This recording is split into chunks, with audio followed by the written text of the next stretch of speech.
Good evening. You have been listening to an original arrangement by the incomparable Evelyn Simpson Curenton.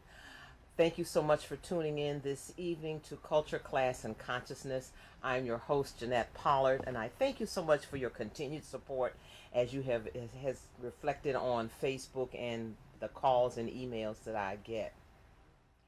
Tonight we have someone, and he's going to introduce himself, but I have some announcements.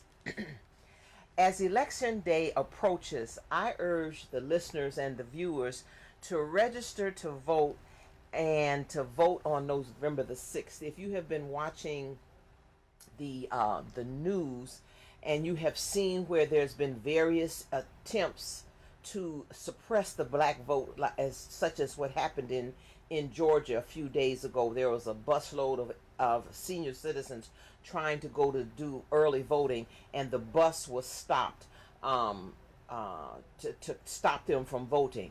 So I'm going to follow that story because this is another example of voter suppression. The race for governor is very close in Georgia, where Stacey Abrams, the polls say Stacey Abrams is 2 percentage points over the other person.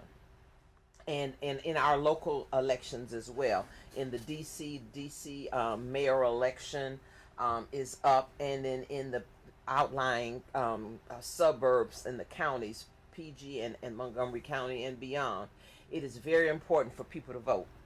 Go to my Facebook page to view the event, or actually go to Brookings Institution page or their website to see that there's going to be a free event that is going to be held next Friday, October the 26th, from 11 to 12:30. It's a free event, but you do have to register for this free event. There will be a discussion and some research that is presented about the shootings of police by unarmed black people. Again, this is the Brookings, Brookking Institution. It's downtown DC, 1775 Massachusetts Avenue Northwest, in the Falk, Falk auditorium. Free event. Go to brookingsinstitution.org so that you can sign up for that free event. And finally, there is another conspiracy brewing in the air, and you can read it on npr.org. In the 2020 census, black people will be asked to state on the census form their exact origin of where they came from. So it is very important for us to read this article and to understand what DAEUS is, the acronym DAEUS, DAEUS. If you are unsure of what that means, go on NCOBRA website so that you can understand more about DAEUS. That's an acronym. We had people on the broadcast do a teach-in in July to talk about reparations and what that means for us to be able to identify our origin. All right, but that's another kind of conspiracy, I believe, that is brewing. So those are the announcements that I have. So I'm going to turn it over to my guest and let him introduce himself. Thank you, Ms. Pollard. Oh, you're welcome. In the name of the Most High God, the Beneficent, the Merciful, and in the name of all the strong black freedom fighters, I come to you today as a modern day black nationalist, poet, freedom fighter, fighting for the freedom, the justice, the equality of our people. Yes, I'm here today, but not as some prophet, no sage, no rabbi, no priest, but a poet, a voice, articulating the hurt and the pain of the suffering masses of our people who are not moving forward. A poet. But not just any poet, but one who would rise to the call of service, the beckoning of a generation. Yes, yes, I'm here today as a servant of an awesome God and a servant of an awesome people. The God who was our God before we were brought here to the hills and hells of North America.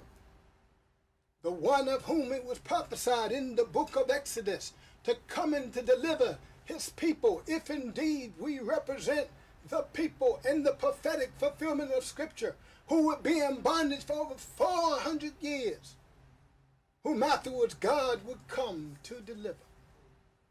Yet brought here to America on the belly of slave ships, ships filled with dung and disease. They packed us in like sardines, traded us for mere sugar cane and coffee beans. The despised and rejected. Our people,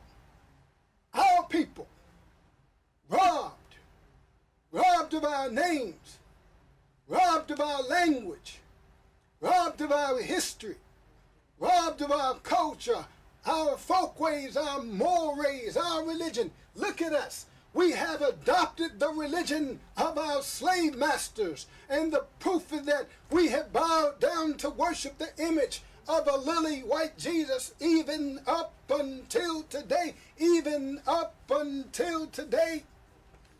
Yet the scriptures clearly say of this Jesus that his skin would be like fine brass burnt in an oven, whose head and hair would be like lamb's wool. Not some impostor, pale-faced, blue-eyed, stringy, blonde hair, pasteurized, homogenized white Jesus of Hollywood. So listen up, all you listeners tonight. I've come to take no prisoners. I come in the spirit of that strong black Muslim minister, Malcolm X, El-Hajj Malik, El-Shabazz. Not some foot shuffling, boot licking, pacifist preaching, turn a non-violent cheek. Modern day Uncle Tom escaped preacher with some pie in the sky somewhere in the sweet by and by. Lullaby preachers rocking our people to sleep. So I write this poetry to wake us up. All right.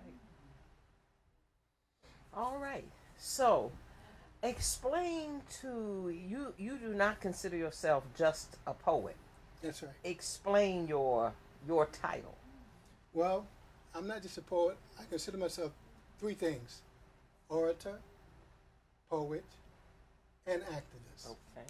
That makes me an orapotist. All right. I'm the father of rapotry, Okay. a new genre of social activism using oratory, poetry, and activism. Okay. And if you want me to, I'll just jump right on there. Jump right on in. Okay, my first poem is entitled The Ominous Reign of Crack Cocaine. A war on drugs, or have we given in to common street thugs? Stealing yet without fail, we black folks seem to fill their jails. And what about the drug publishing campaign?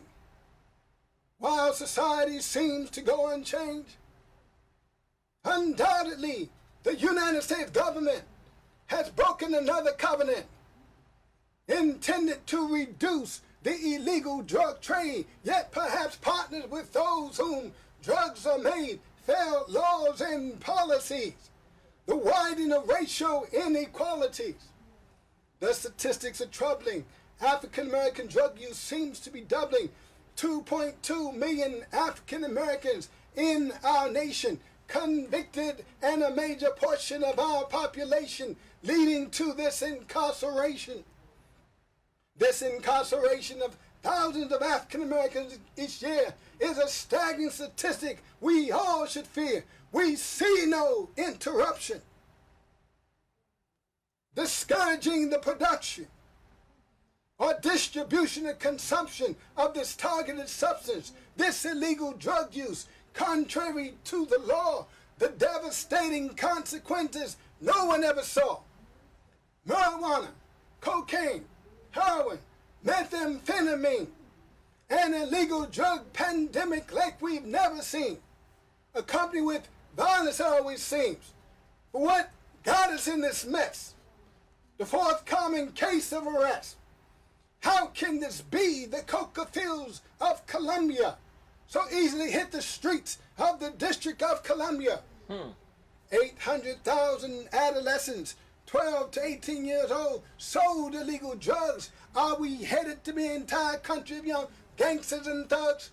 These illegal drugs are dangerous and can cause devastating harm and destroy every man, woman, girl, and boy. Hold the sobriety, destroying individuals, families, communities, and entire society. Oh, this ominous reign of crack cocaine. A fact of crack is that one single use can easily lead to a life of abuse. You see, crack delivers an intensity of pleasure beyond the bounds of which normal human experience can measure. But don't be tantalized by this fact.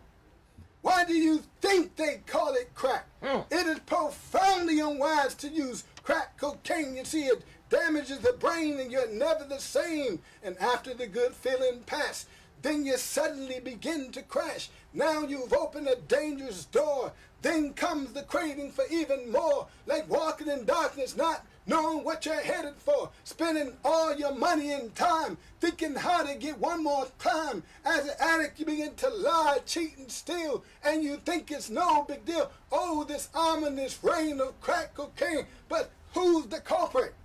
Who's to blame? Who's the brain behind the stain? Now crack continues to sweep across inner city ghettos, a small crowd from country meadows. But does it matter who invented crack, since we just cannot turn time back? All right. All right. So, why don't you tell the viewing audience a little bit about your background and how you got into being a poet, orator, and an activist? Well, about 10 years ago, I graduated from Howard University, studied history, and I decided to move to California to become an actor. Okay. But when I was out there, I told you in the last interview, I was smitten by the poetry bug. Okay. I was literally smitten, and I came back from California who tried to script me as a pimp. Okay. But I didn't accept that, so I came back to Washington, D.C., and for every day, for the past 10 years, I wake up with one goal, one dream, to be the most powerful black poet of the 21st century. All right. All right. All right. Well, you're well on your way. You're well on your way. Thank you. Okay. This next poem is entitled, I shared part of it during the last interview that we had. Okay. And I told you it wasn't ready then. Yes. But it's ready now. Okay. It's entitled, If I Were a King. I am requesting that a special election be held. An election that will determine the fate of the current president of the United States. And if I'm elected as president of the United States, no, if I were king, that has a much more poetic and pleasant ring. If I were king, the first thing I would do, I would commission the poets, the lyricists, the musicians to compose an anthem, a song the entire nation can sing along. A song about America, a song that would have a majestic ring. Oh, if I were king, I'd change the course of human history. I'd change the world. I'd change the trajectory of a world in peril. If I were king, I'd feed the needy, not feed the belly of the greedy. Woo. If I were king, I'd make a difference. I rebuild broken bridges instead of building walls and fences. My qualifications, I'm a poet. I'm a hopeless romantic. No, I do not subscribe to the notion that this world is going to hell in a handbasket. Mr. President, Donald Trump, you can't continue to do the dirt you do, for surely your antics will catch up with you. For you have become predictably unpredictable. And for a man in your position, your mouth is much too foul, too putrid. Every day we can expect for you to say something crass or borderline stupid. I know you see yourself as boss, but the people's respect you have lost, for you have already crossed the line. The thing that bugs me, bothers me the most, that really itches. What the hell do you mean calling my African-American brothers sons of? Your presidency is a joke. Your legacy is already up in smoke. Make America great again? Tell me, Mr. President, tell me when. When was America great? When was it grand? When you stole land from the native man? Was it great when chattel slavery was the order of the day? Was it great when women had no vote or say? Was it great because of segregation? Was it great because of the birth of an Aryan nation? Was it great when the great buffalo bison became nearly extinct? Was it great when the Great Depression, when the uncollapsible economy tanked and sank? Tell me, Mr. President, tell me when. What the hell do you mean by great again? You can still save face. Just retire. The people are sick and tired. But in your own infamous words, you're fired. Now that has a poetic ring. Yet all these things I do, you're fired. Word. King. I can't clap, but that was great. That was absolutely great. That was absolutely great. Okay, my next poem is entitled, it's called I Have a Dream Too. Two.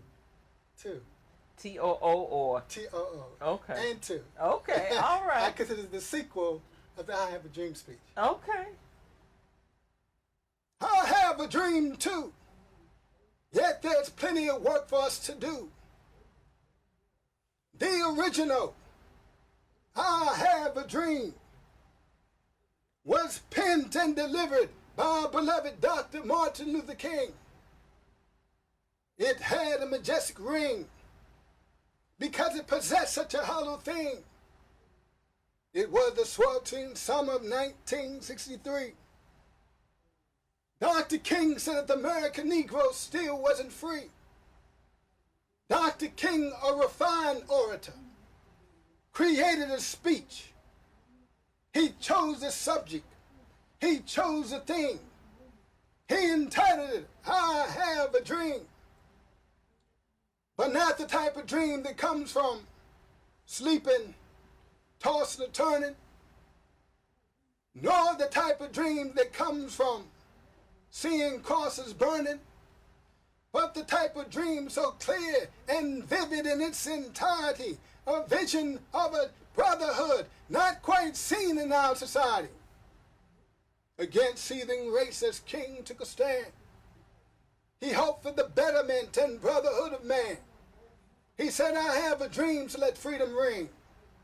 Yes, surely, I have a dream too. Yet there's plenty of work for us to do, because there's a time and place for dreaming. But now, America, it's time to wake up, make up, or prepare to break up. Dr. King delivered a speech in the symbolic shadow of former President Abraham Lincoln. Soon, too, King would become a great beacon, a great light to keep America from sinking. It's no hype. Dr. King said the American Negro had a legitimate gripe. It's no mystery. White America, you must make an account and come to grips with history. You must reconcile the present with the past. Until then, goodwill will never last. Slavery, cold iron shackles and chains. A nation of Christians, you must be deranged. Civil War, 1861 to 1865.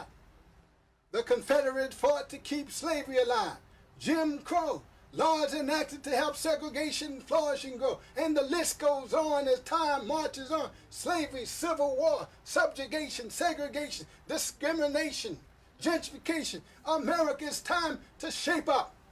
Forget those who say we should merely kiss and make up. I'm talking to you, America, the white benefactor.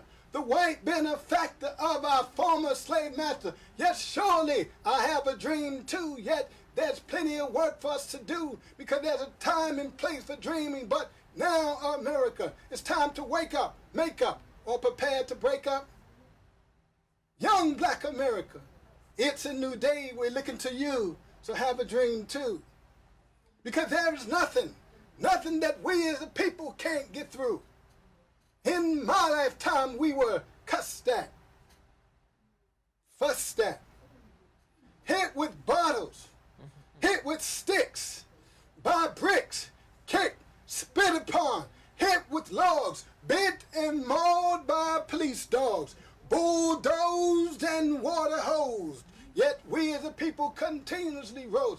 One thing's true, America, you can't continue to do the dirt you do. You can no longer void us, exploit us, be coy and toy with us. In this hour, this day, it's not merely a matter of being black or white, but more accurately the difference between what's wrong and right. Yes, surely I have a dream too, yet there's plenty of work for us to do because there's a time and place for dreaming. But now, America, it's time to wake up, make up, or prepare to break up. All right.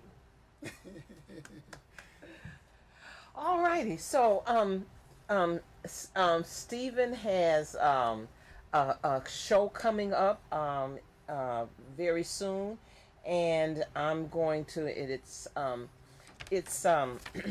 Stephen Silver Presents. It has been said that it is always darkest before dawn. As we as a people approach a new twilight in our struggle for freedom, justice, and equality, a generation waits with bated breath for someone to take the African American people to the next level of true liberation. Could it be that we are witnessing the emergence of the next great black poet, yet etching his place in history with his unique blend of fiery oratory and spellbinding speech-making, heralded by the former director of the ACLU as an oratorical genius, speaking up and speaking out on issues of our day in Black America and beyond, on ideas that great minds have grappled with for centuries, tackling the tough topics, the powerful, the least, freedom, justice, equality, war, and peace. You are invited to spend an unforgettable evening with Washington, D.C.'s premier poet and author. So come on out, bring a friend, support your own, see yourself up close and personal. The orator, the poet, the activist, Stephen Silver, the Oropathist. This will be at Howard University Blackburn Center in the Digital Auditorium. The date is going to be January 5th. January 5th, 2019 at 5:45 p.m. Tickets will be available. Stephen will give you his contact information so that you may contact him and get a ticket. You'll be selling tickets online? Yep, no, we're selling them at the door. Or selling the tickets at the door. All right. The tickets are $20 a piece. Okay. For adults, if you bring a person with you, that's only $25. Okay. Students come free. Okay. And I'm bringing a boatload of seniors.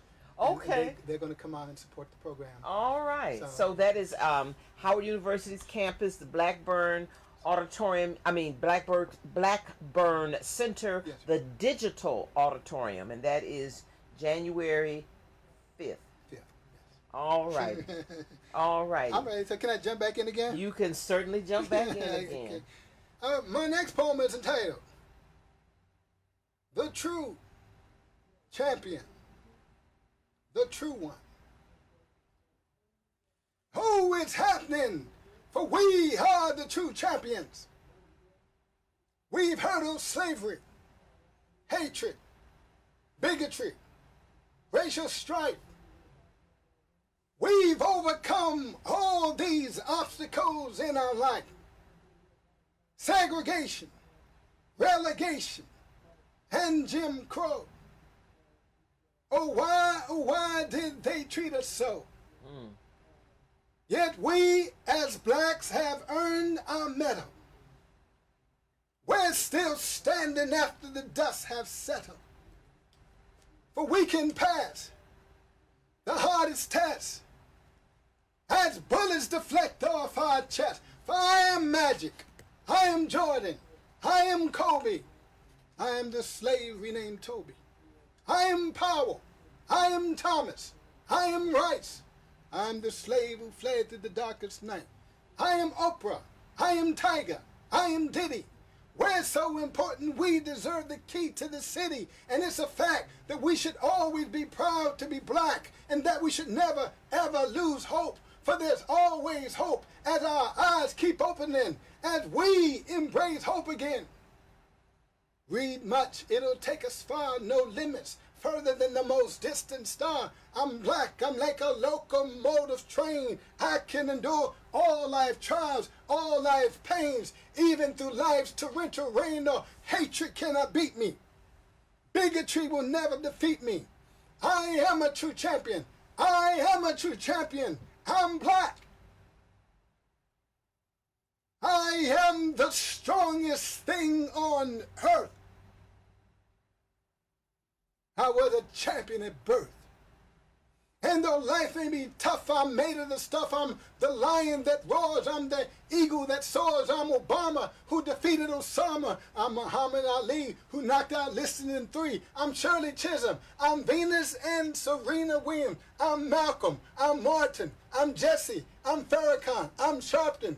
I am the slave's answer to prayer. The promise, the heir, the next best thing, the sequel, the descendant of a great and mighty people. Yet we're still standing like a black cat on our feet. We keep landing, we're like the shining sun. We're blazing, for we as a people are truly amazing. We're like steel, we will never bend, for we are true champions. We're not a logistic, we're not a statistic. We're the rock, we've been around the block. And for your information, son, yes, I am the one, the first, the last, never stuck in the past. I am a true champion. I am a true champion. And I will hold my head high till I touch the blue sky. My future's so bright, I can endure the darkest days, the darkest nights. Because we're destined to win. Because victory starts from within. We are the true champions. We are the true champions. We are the true champions. All right. All right. Can I ask you a question? Yes, ma'am. You know, your poetry and your oratory is always uplifting and empowering. Have you ever been invited or gone to, say, elementary schools or junior high schools or high schools to present your oratory and your poetry to some schools? Actually, I haven't been fortunate to have those inroads, but if the listening audience would be interested in having me to come to the elementary school, junior high school, college, university, I would be glad to oblige by that. Okay, and you're going to give them your contact information near the end, right? Yes, ma'am. Okay. Okay. Yeah. Okay, keep going. Okay. How much time? Keep up. Oh, yes. Oh, yeah. You have till 8 o'clock. Okay. Till 5 after 8. Okay. The next poem is entitled DC Statehood. Okay. Oh, it's happening! I'm sorry. Even the youngest among us knows that D.C. was named after Christopher Columbus.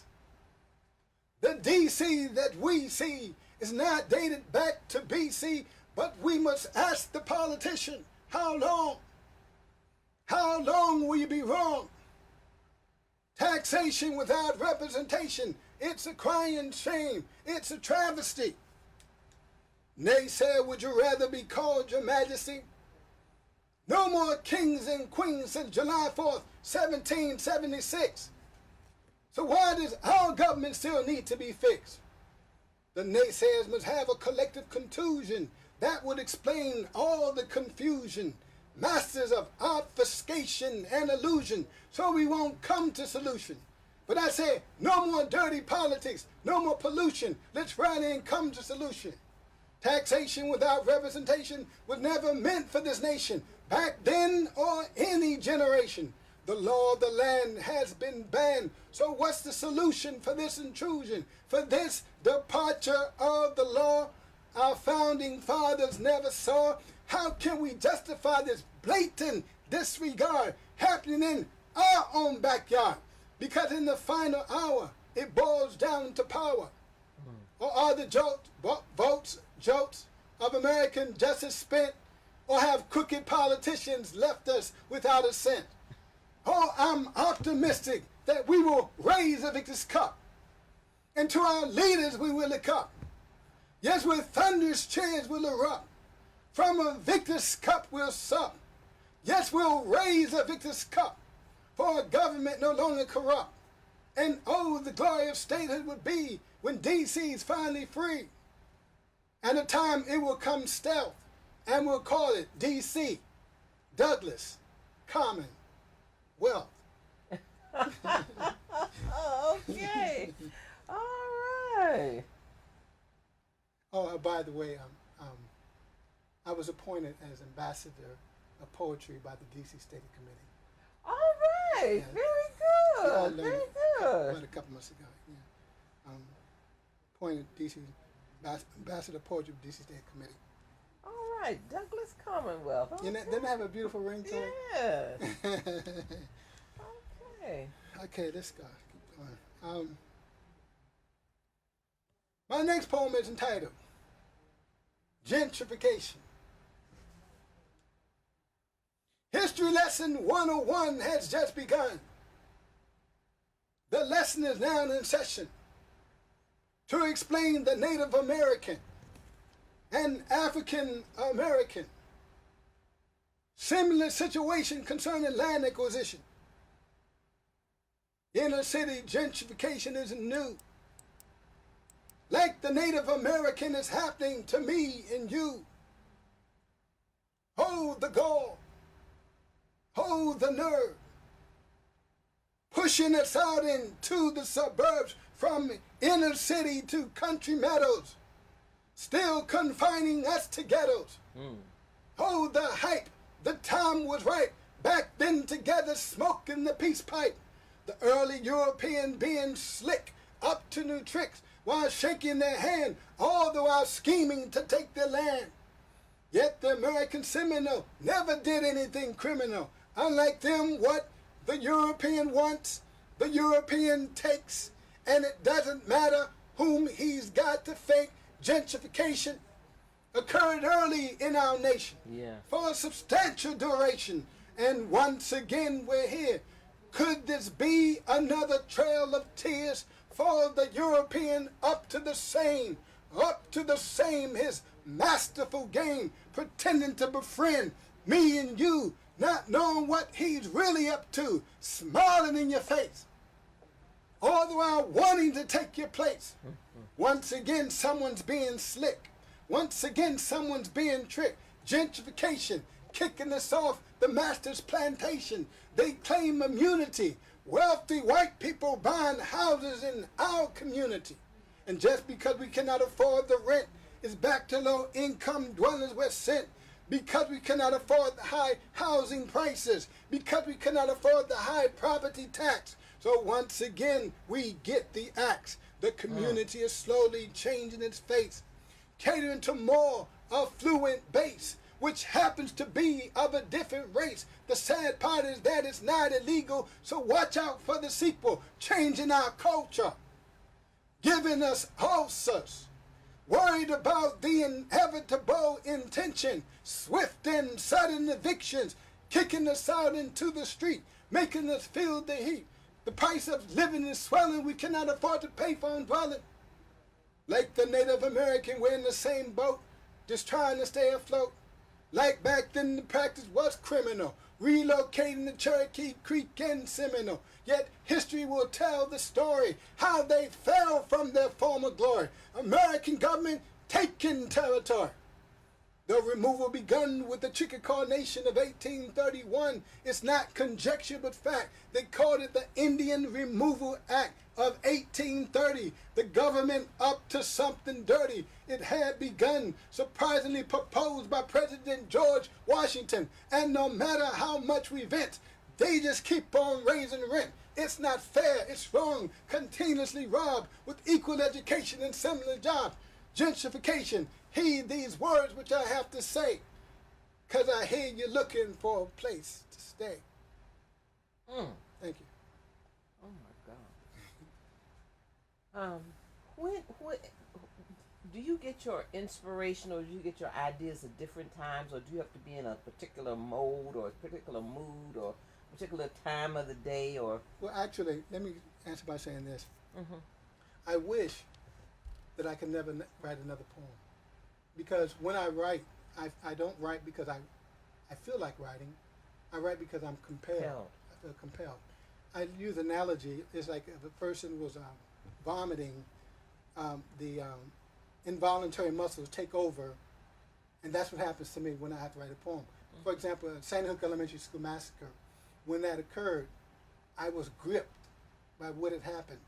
So I said, I'm compelled. It didn't have to be black people. Like I said, I write about Black America and beyond. People, hurting people, black, white, brown, yellow, hurting people.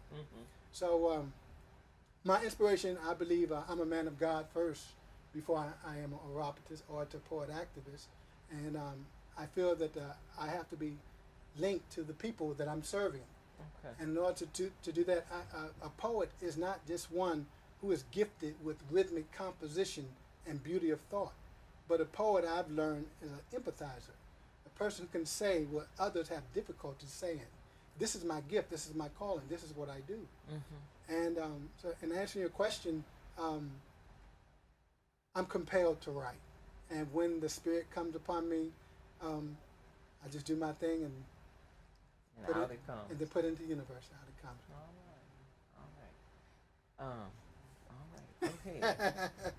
All right, let's see. This poem is entitled Unforgivable. Okay. Unforgivable. The criminal record and rap sheet of white America. We unknowingly lend to our own anguish. Forgiveness, the most twisted word in the English language. By any gauge from which we measure. Certainly, anger is the natural feeling of displeasure. To err is human, to forgive divine. But justice is blind, impartial, and level. The champion of truth. So whatever happened to an eye for an eye and a tooth for a tooth? You're just gonna hang me? Tell my children, let the hangman go and not be angry?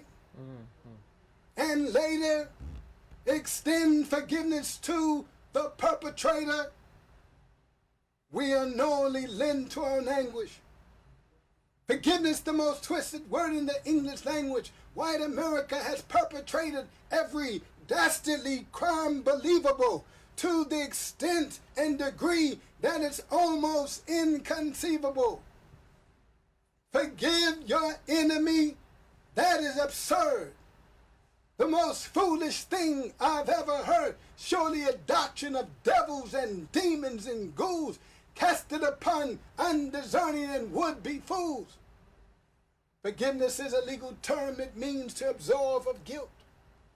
It is like asking blacks to forgive whites for the way this country was built. It's built on the backs of our descendants. Yet white America remains unremorseful and show no repentance.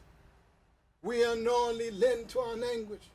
Forgiveness, the most twisted word in the English language. Forgive Jeffrey Dahmer, the bombers, Jack the Ripper. It is like asking Jews to absolve Adolf Hitler. Forgiveness, do you not know what it means? But did not Dr. King say let justice roll down like a mighty stream? It's not conjecture but fact that they called it the Indian Removal Act.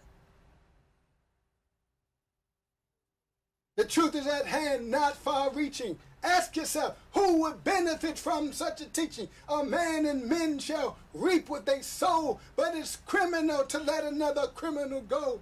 But justice must be served to give us what we and they deserve, the sins of their fathers. Egregious and insurmountable. Is it wrong to hold someone accountable for these criminal acts? Justice must be swift and exact. I know you're highly intelligent, not even remotely dense. So let's just use a bit of common sense. With a gun in your hand, they kidnapped us from our native land. They packed us and shipped like sardines, traded us for mere sugar cane and coffee beans. White America did what it pleased, like a dirty vulture. They robbed us from our precious culture to develop a new world. That was their mission. They resorted to beating us into submission. They rend our families apart. They instilled fear in our babies' hearts. Your founding fathers, just a few men, justified slavery by not calling us men. You treated us rotten. You forced us to pick the cotton. No accountability. You did as you pleased. You hang our ancestors from the highest trees. And now you blame us for our lot as you continue to scheme and plot. Me forgive you? I think not. We built your mansions with the trees we saw. You scarred our backs until they were raw. You made us work in bad weather. You threatened us with hot tar and feather. Long days as a people we toil. You even boiled us in hot bubbling oil. You mastered your fiendish plot. You used wild horses to tear us apart. You destroyed our family structure. You sold us in auction. You forbidden us from reading as a precaution. You emasculated our men. You raped our women. And you wonder why I'm still fuming? No, I'm not fooling. What type of people will force us to eat our own dung and drink our own urine? Fast forward, now in our communities, they view us all as thugs. They flood our community with their illegal drugs for our poor to sell, providing us with enough gunpowder and firepower to kill ourselves. With us to full capacity, you fill your jails. Your brotherhood of police continues to give us hell. You destroyed our family structure. You sold us in auctions. Forgiveness. The truth is at hand, not far-reaching. Ask yourself, who would benefit from such a teaching? Thank you. All right. Stephen. I was a little nervous about doing that one because it was so powerful. It was so powerful, but I said, I've got to do it. I have no issue. What would you say, and what your poem addresses it, what would you say to people that, it is the Christian way to turn the other cheek and to forgive? Your poem doesn't say that. No, it doesn't. Yeah, because as I was having mental flashbacks about some of the things that you were talking about, us being torn apart by horses, us being put in boiling oil, us, our babies being thrown to alligators as alligator bait, all of those things. And fast forward to a few days ago when that white woman I think in New York, called the police on that young black boy, 9 years old, because she said that he grabbed her butt.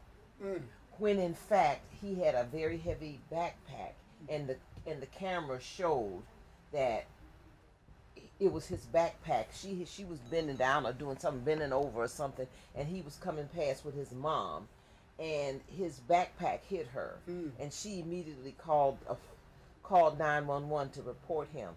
Fast forward a couple of days, when they had a press conference, and somebody asked the question. She apologized, but somebody asked this 9-year-old boy, would he forgive her, and he said no.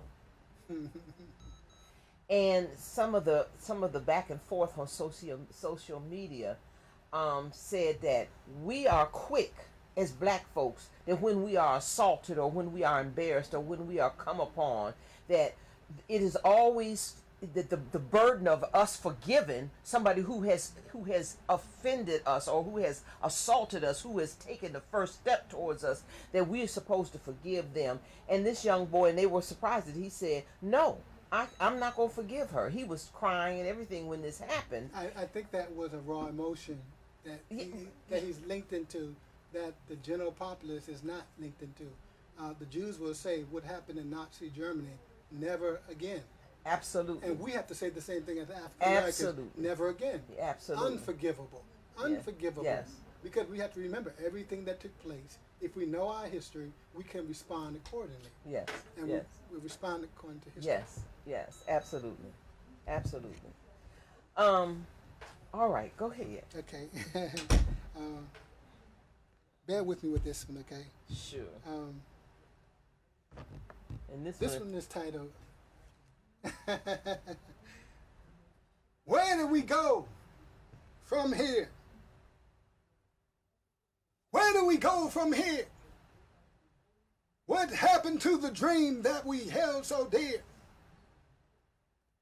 Empty rhetoric, failed integration, down two separate American nations. Integration unrealized, access denied. And now we're just being nullified. And now in the face of truth we stare. Watching Dr. King's dream morph into a horrible nightmare. In the 1960s, songs of freedom we sung. 2018, still at the bottom of society's rung. Toyed with, bored with, and now we're just being ignored. Whites reclaiming the inner city, what a pity. Gentrification, gentrification we cannot ignore, mostly affecting displacing our poor. But where do we go from here? Brothers and sisters, we need not fear. Separation, in fact, we're already divided. We cannot pretend and we cannot hide it. So we must carve out for ourselves a nation of our own, so this white man can leave us the hell alone. For we have made America. Black people, African American people have made America rich and powerful, strong and viable. And now it's time for children of slaves to get their deserved reparations. This will be the litmus test. So where do we go from here? Brothers and sisters, we need not fear. The only scriptural solution, the same solution facing the Israelite children. So to the government of America, the modern day pharaohs, I say, let my people go. Not just figuratively, but literally so. Let my people go from your massive manifold prison incarcerations. Let my people go from your county jails.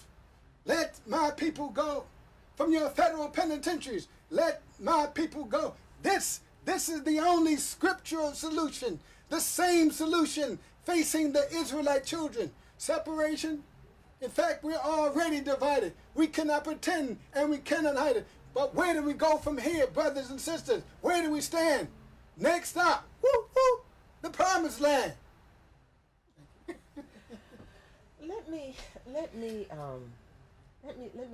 get your perspective on this. It obviously from that poem that you believe that a part of reparations should be separate land. Yes. Okay. Educate land, education, funds, starting businesses. Yes. Not foolishness. Okay. I don't believe the money should go to be For foolishness. for foolishness. Okay. I'm playing devil's advocate. Sure. Okay. We know from history what happened at Black Wall Street, Tulsa. We know from history what happened at Rosewood. And we know in the more recent past what happened with MOVE in Philadelphia.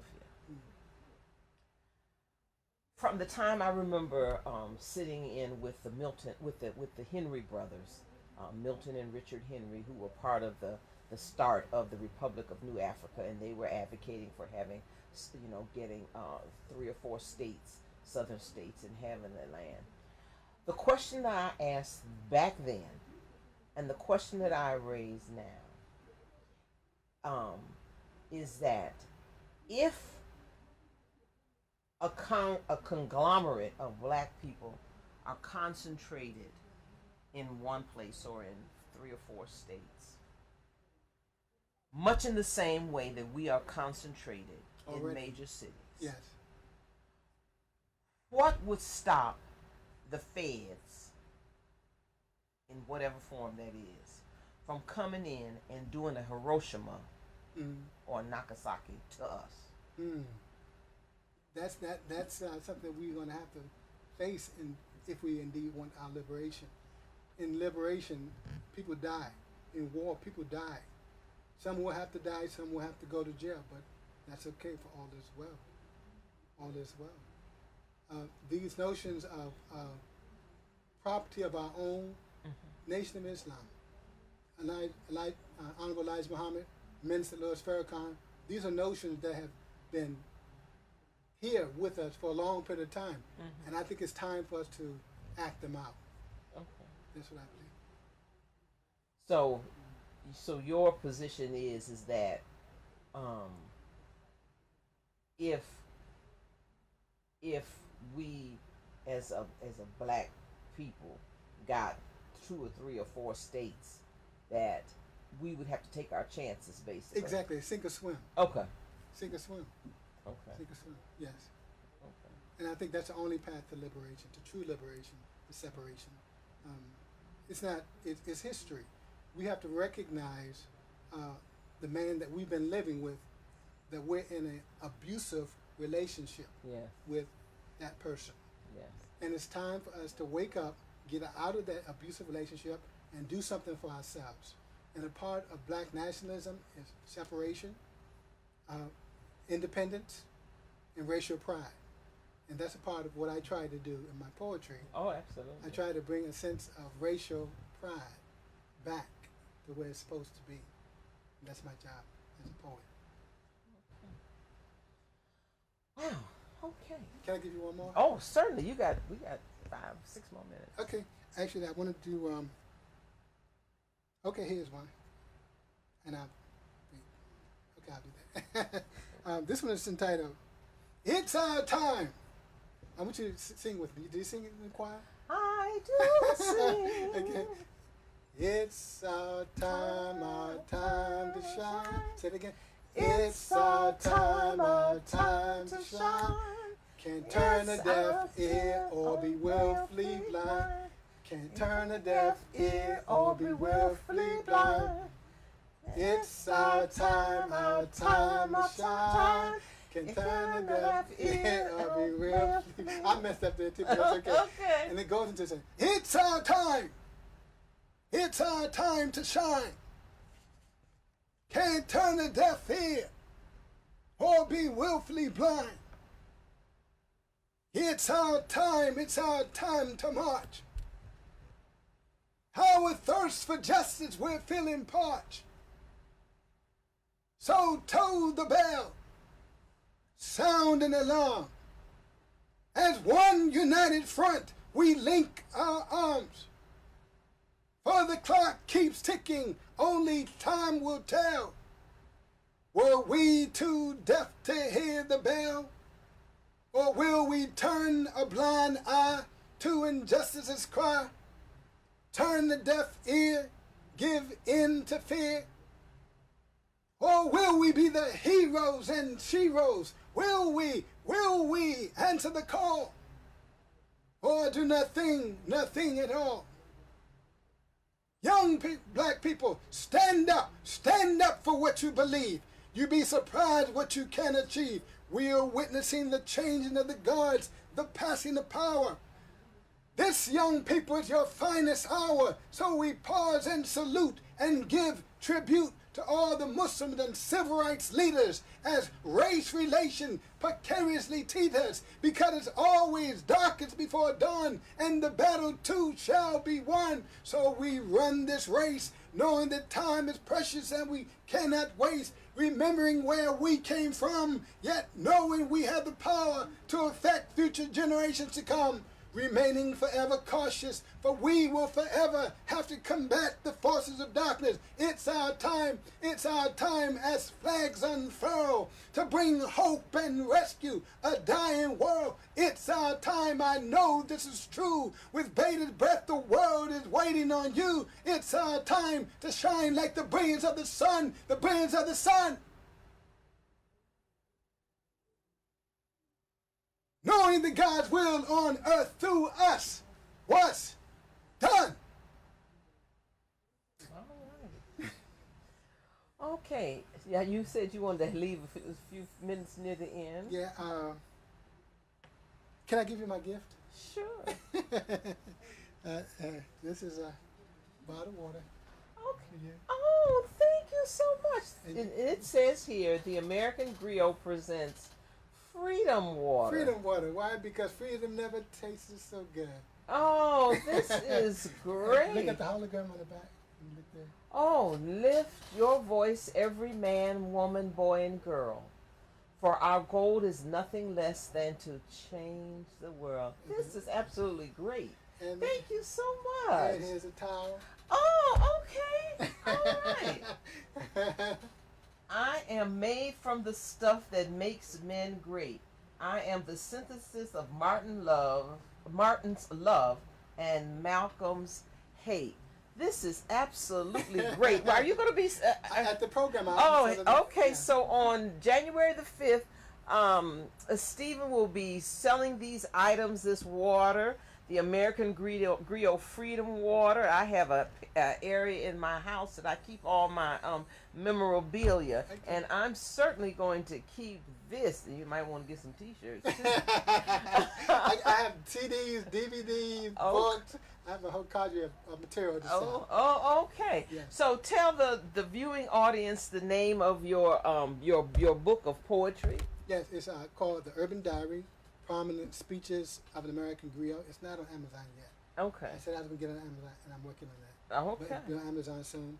It's called Stephen Silver Presents Urban Diary, Prominent Speeches of an American Griot. My pseudonym, my first pseudonym was The American Griot. Okay. But I evolved and found out that I'm not only just a poet, I'm orator, poet, and activist. That makes me an oropatist, Okay. the father of oropatry. All right. So tell the viewing audience how they can get in contact with you. Yes, you can contact me, Stephen Silver, Steven, Silver, Silver. Can I give my personal telephone number? Sure. Okay, call me for speaking engagements.